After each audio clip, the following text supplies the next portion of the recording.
On est nombreux à investir sur les crypto-monnaies pour faire fructifier notre capital. En plus d'être décentralisés et indépendants du système financier traditionnel, les crypto-monnaies offrent des retours qui ne peuvent être trouvés nulle part ailleurs. Il n'est pas rare de voir le cours d'une crypto-monnaie augmenter de 10% en un jour, y compris pour les monnaies les plus importantes comme Bitcoin ou Ethereum. Si vous suivez l'univers crypto de près, vous savez sûrement que les x100 sont dépassés pour ces crypto-monnaies-là, et que pour découvrir des crypto-monnaies avec un tel potentiel, il faut s'intéresser à celles qui ont une capitalisation beaucoup moins élevée. La capitalisation est la valeur de l'ensemble des tokens. C'est la valeur la plus appropriée pour estimer le poids actuel d'un projet. Pour trouver ces petites pépites, il faut s'y intéresser avant même qu'elles n'arrivent sur le marché, lors des lancements via les ICO par exemple. Les retours obtenus par les premiers investisseurs peuvent dépasser largement les x100, voire même x1000 en fonction du projet. Dénicher ces projets et savoir filtrer entre ceux qui sont intéressants et ceux qui le sont moins n'est pas chose aisée, mais d'ici la fin de cette vidéo, vous aurez tous les outils pour trouver le projet qui fera exploser votre portefeuille. Avant de plonger dans la vidéo, déjà bienvenue sur Cryptomania. Si vous êtes intéressé par l'investissement sur les crypto-monnaies, n'hésitez pas à vous abonner pour ne rien manquer des présentations de crypto-monnaies, des analyses de projets et plein d'autres choses en rapport avec l'univers de la blockchain.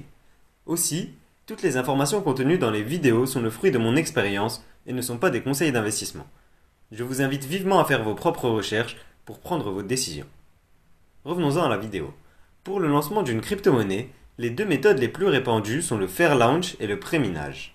La première catégorie, celle du fair launch qu'on pourrait traduire par levée de fonds équitable, attribue les tokens aux utilisateurs actifs de la blockchain. La plus célèbre crypto-monnaie ayant suivi ce modèle de financement est bien entendu le Bitcoin. C'est le minage du bloc de Genèse en 2009 qui a définitivement lancé le Bitcoin. Le minage de ce premier bloc a créé les 50 premiers Bitcoins qui ont donc été attribués aux mineurs, probablement l'inventeur du Bitcoin Satoshi Nakamoto. Au fur et à mesure de l'expansion du Bitcoin, de plus en plus de mineurs contribuaient au réseau, améliorant la décentralisation et la sécurité de ce dernier. 100% des Bitcoins sont distribués comme des récompenses aux mineurs, et pas un Bitcoin n'a été attribué à un fonds d'investissement ou à un fonds de réserve quelconque. D'autres exemples de fair launch ont existé comme le Dogecoin ou le Litecoin par exemple. Les fair launch représentent aujourd'hui une infime minorité des lancements de crypto-monnaies. La majorité suivent la voie du pré-minage. Ces crypto-monnaies respectent des allocations qui sont prédéterminées pour la distribution de leurs tokens avec des parts qui sont attribuées à certaines personnes, comme des fonds d'investissement, les fondateurs du projet, ceux qui ont participé aux ICO ou encore les contributeurs du réseau, comme les mineurs ou les stackers par exemple. Puisque le pré-minage repose sur l'attribution des tokens à un petit nombre d'investisseurs, il présente plus de risques. Laissez-moi vous expliquer pourquoi. Tous ces investisseurs, que ce soit les fonds d'investissement ou ceux qui ont contribué via les ICO par exemple, ont récupéré des tokens avec le même objectif qui est de dégager une marge et ça crée donc une pression à la vente sur ce token. Par exemple, une crypto-monnaie comme le XRP a longtemps souffert de cela.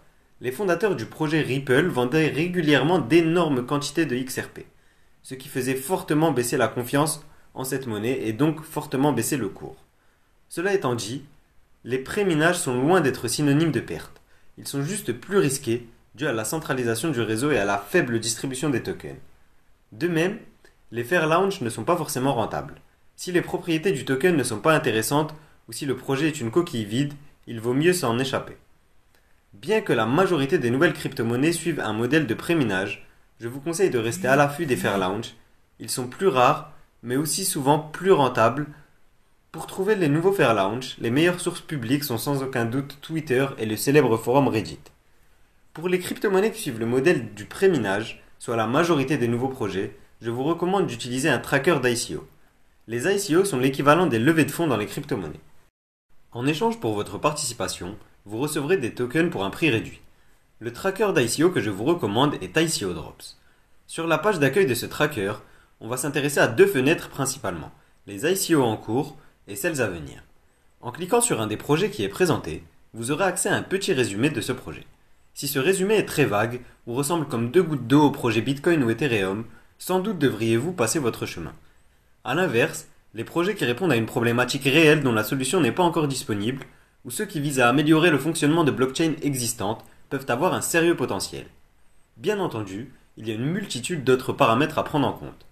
En bas de la page de présentation du projet sur ICO Drops, vous trouverez les détails de la levée de fonds. Une des premières informations à regarder est bien entendu le prix du token et la quantité vendue. Ensuite, il faut regarder la catégorie de token. S'il s'agit d'un token ERC20 ou s'il s'agit d'un token émis directement sur la blockchain du projet. Là aussi, la différence entre les deux catégories est très importante. Si le token est lancé sur la blockchain du projet, c'est plutôt bon signe puisque ça révèle que les fondateurs du projet ont travaillé en amont pour développer un produit utilisable et ils sont donc vraiment engagés dans le projet. A l'inverse, la création d'un token ERC20 se fait en moins d'une heure et pour quelques milliers d'euros sur la blockchain Ethereum. Il suffit alors d'engager quelqu'un pour rédiger un faux white paper et monter un beau site internet et le tour est joué, vous avez votre arnaque sur pattes. Un peu de marketing et vous pouvez attirer des investisseurs pour un projet qui ne verra en réalité jamais le jour. Ce genre d'arnaque au token ERC20 a connu son heure de gloire lors du précédent bullrun de 2017, mais il n'est pas rare d'en voir encore aujourd'hui. Cependant, certains projets comme les projets de la DeFi peuvent nécessiter l'utilisation de tokens ERC20. Ces tokens ERC20 permettent d'interagir avec la blockchain Ethereum et d'utiliser les smart contracts. Sur la page d'ICO Drops, en dessous des caractéristiques du token, vous pouvez découvrir une série de captures d'écran qui indiquent l'allocation du token, les principaux investisseurs et partenaires du projet, mais aussi parfois une roadmap. Ces captures d'écran sont effectuées par ICO Drops et elles sont très précieuses, y compris pour l'analyse de projets déjà lancés, puisqu'une partie de ces informations ne sont plus disponibles ailleurs ensuite. Ainsi, vous pouvez comparer les objectifs initiaux avec ce qui a été atteint jusqu'à aujourd'hui. En tout cas, ça fait partie des étapes de mon analyse de projet crypto. Si vous voulez que je vous fasse une vidéo sur ma méthode d'analyse de projet crypto, dites-le moi en commentaire, et si la vidéo atteint 100 commentaires, je vous expliquerai ma méthode de recherche pas à pas. Soyez aussi extrêmement attentifs aux partenariats qui sont annoncés par un projet crypto. Partez du postulat que le partenariat n'est pas réel tant que vous n'en avez pas eu la preuve. Un partenariat avec Apple se résume à l'utilisation de MacBook, à écouter certains fondateurs de projets. Pour avoir la preuve du partenariat, cherchez-en la trace sur le blog du site internet ou sur la page Medium du projet. Si vous ne trouvez pas de détails concernant la nature du partenariat, considérez ça comme une grosse alerte.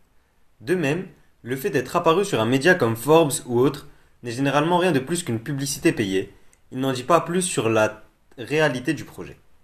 Un autre site très utile dans vos recherches sur une ICO est Crunchbase. Il vous permet de découvrir les fonds d'investissement impliqués dans un projet et vous donne accès à des articles sur le projet.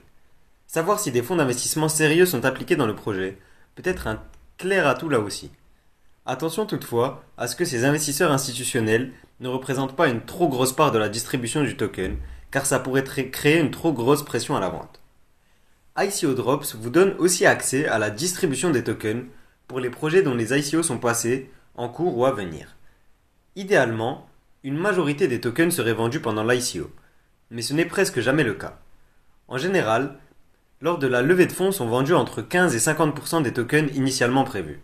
Si la proportion de tokens vendus lors de l'ICO est inférieure à 15% du total, je vous conseille d'y réfléchir à 2 fois avant de vous lancer dans le projet. Encore une fois, tout cela est à relativiser puisque ça dépendra du plan de lancement de la crypto-monnaie. Ainsi, au-delà de la distribution du token, un élément fondamental lorsque l'on analyse un projet crypto est les caractéristiques des tokens. Là encore, ces informations ne sont pas toujours disponibles sur ICO Drops et il va donc vous falloir chercher un peu plus loin. Si vous êtes chanceux, sur le site internet du projet vous trouverez les informations et les infographies sur la distribution du token aux investisseurs et aux fondateurs du projet. Il n'est pas rare que cette distribution soit échelonnée dans le temps, ce qui aura forcément un impact sur le cours, puisque plus la quantité de monnaie disponible sera élevée, plus le cours de cette monnaie va baisser. De même, vous pourrez trouver des informations concernant le maximum de tokens du projet, ou l'éventuel modèle inflationniste. La seconde ressource potentielle que vous pouvez utiliser dans votre recherche est le blog Medium du projet. La troisième ressource sur laquelle vous pouvez aussi trouver cette distribution de tokens est le white paper du projet, qui est généralement disponible depuis le site internet de ce projet. Les caractéristiques idéales pour un token sont, à mon sens, une distribution progressive des tokens sur au moins 2 ans pour les tokens attribués aux investisseurs et aux fondateurs du projet, un maximum de tokens fixés ou un niveau d'inflation très bas. C'est encore mieux si la monnaie suit un modèle déflationniste. Au moins aussi important, le projet doit récompenser généreusement les membres actifs du réseau via des utilisations intéressantes du token ou encore des récompenses pour une contribution au réseau via le stacking par exemple. Si je ne trouve pas ces informations concernant un projet crypto, malgré l'utilisation de toutes ces ressources, personnellement je décide de ne pas continuer mes recherches. Je considère que ces informations sont cruciales pour prendre une bonne décision et ne pas y avoir accès est préjudiciable. Malgré tout, si vous restez persuadé que le projet est intéressant, vous pouvez toujours essayer de contacter directement les fondateurs du projet via les réseaux sociaux qui sont disponibles en général sur le site. Si le projet que vous étudiez a passé tous les filtres pour arriver jusqu'ici, il est temps de s'intéresser à sa valeur et à l'engouement généré autour du projet. En plus des fondamentaux solides, de partenariats établis et de tokens aux caractéristiques intéressantes, un projet crypto en devenir doit être capable de générer l'engouement pour attirer le public nécessaire. En effet, je ne vous apprends rien si je vous dis que la valeur d'une quelconque offre est liée à la demande pour cette dernière. Vous avez plusieurs ressources pour mesurer l'engouement autour d'un projet crypto. Si l'ICO est déjà lancé, vous pouvez simplement regarder la quantité de fonds levés par rapport à la durée déjà passée. Si l'ICO n'est lancé que depuis quelques heures et que plus de 50% des fonds ont déjà été levés, peut-être que vous avez une pépite entre les mains. Quoi qu'il en soit, les projets les plus intéressants réalisent leurs objectifs de levée de fonds en quelques heures, voire même en quelques minutes. Cela veut dire que vous devez être capable de mesurer l'engouement d'un projet avant même que l'ICO ne soit lancé.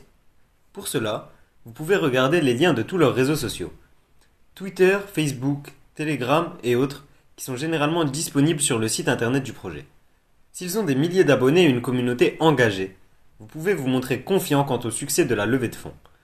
Le combo parfait est une communauté engagée associée à une figure d'autorité.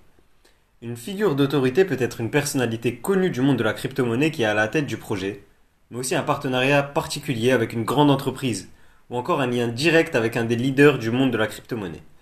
Il faut comprendre que pour le succès d'une ICO, la communauté et la figure d'autorité sont très importants.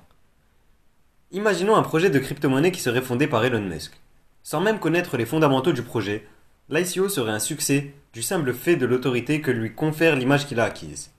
A l'inverse, un projet, même avec de très bons fondamentaux, mais une faible communication, peut ne pas s'avérer fructueux, puisque si personne ne l'utilise, il n'a aucune valeur.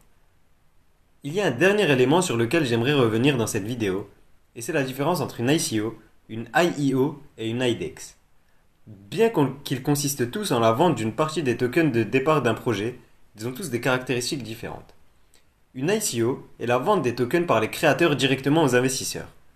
La majorité des tokens qui sont émis de cette manière ne sont pas directement disponibles sur les exchanges traditionnels. Leurs prix sont donc soumis à des variations énormes. Si le token émis est un ERC20 token, il sera généralement disponible sur Uniswap. C'est déjà bien, mais loin d'être optimal, puisque ça ne facilite pas l'accès de la majorité des investisseurs traditionnels qui utilisent les plateformes centralisées. Mais aussi, le fait de ne pas être listé permettra au projet de profiter plus tard de cet effet d'annonce. Lorsque l'arrivée d'un projet est annoncée sur un exchange, il n'est pas rare de voir son prix littéralement exploser. C'est souvent une opportunité pour vendre au sommet de la rumeur et en profiter pour acheter moins cher une fois l'effet d'annonce passé. Cette annonce, c'est un avantage dont ne bénéficient pas les IEO. Les IEO sont les ventes de tokens par les créateurs aux investisseurs par l'intermédiaire des plateformes d'échange. Ça permet de directement avoir accès à une communauté plus large et plus intéressée par la hype d'un projet que par sa valeur fondamentale.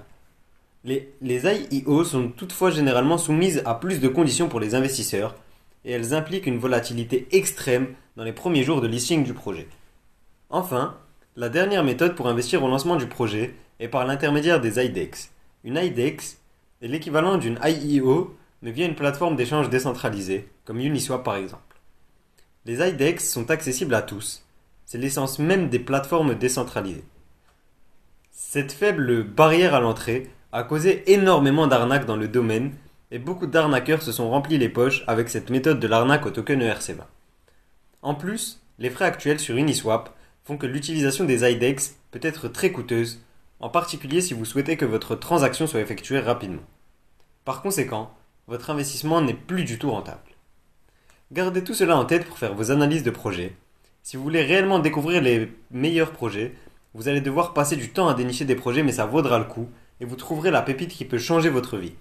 N'hésitez pas à être rigoureux sur les fondamentaux et à ne pas vous laisser submerger par vos émotions lorsque vous analysez un projet.